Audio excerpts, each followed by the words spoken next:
नमस्कार. आज श्रावण शुद्ध सप्तमी.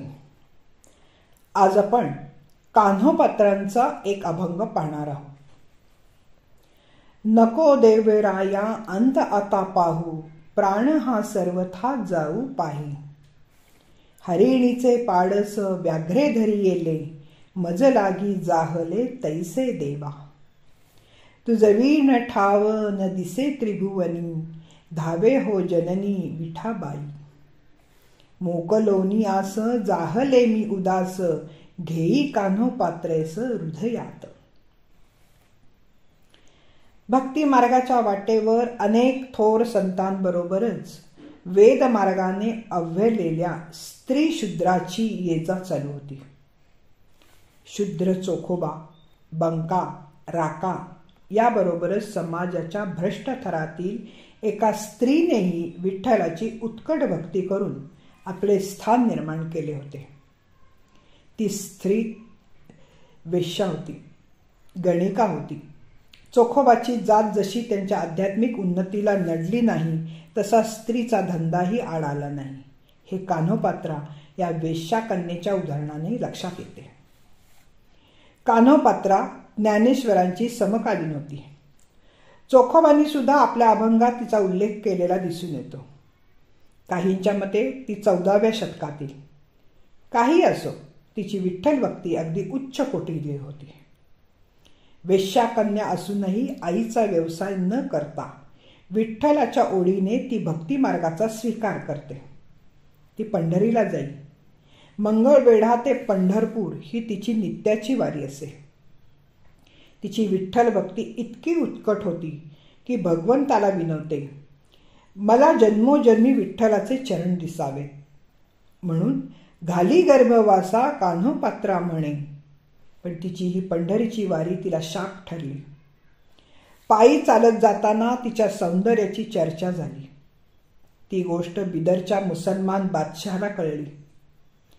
आसक्त झालेल्या बादशहाने तिला पकडून आणायला माणसं पाठवली. तिला पकडून नेण्यासाठी पंढरपुरी शिपाई आले.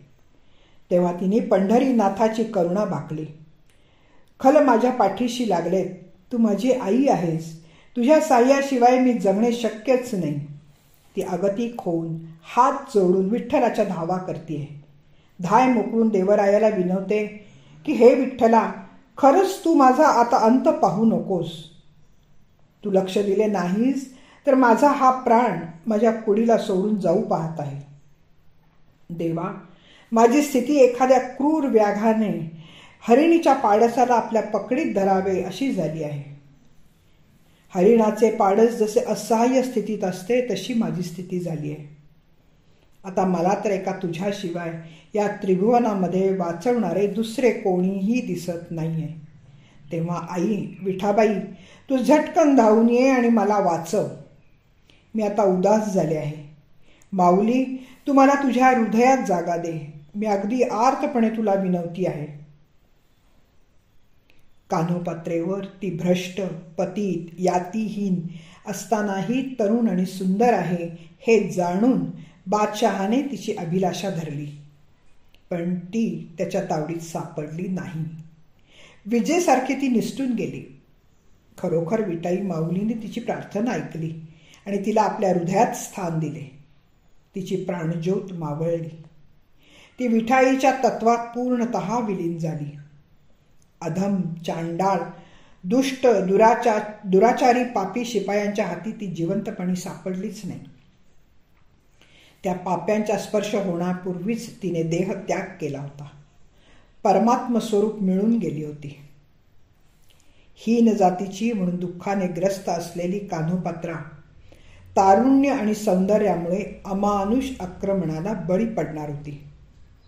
तिने विठाईची त्यावेळी केलेली विनवणी मनावर परिणाम करते. तिची आगतिक आणि हृदयभेदक आर्तता तिच्या या अभंगातून व्यक्त झाली आहे. भक्ती आणि करुणा उत्कटपणे वाणीतून प्रकट झाल्याचे जाणवते. विसोबा म्हणतात, काळ अनुकूल अथवा प्रतिकूल, परी सोडू नये आपले धैर्य बळ. धन्यवाद. मी वाचक सौभाग्यवती पल्लवी कुलकर्णी. नमस्कार.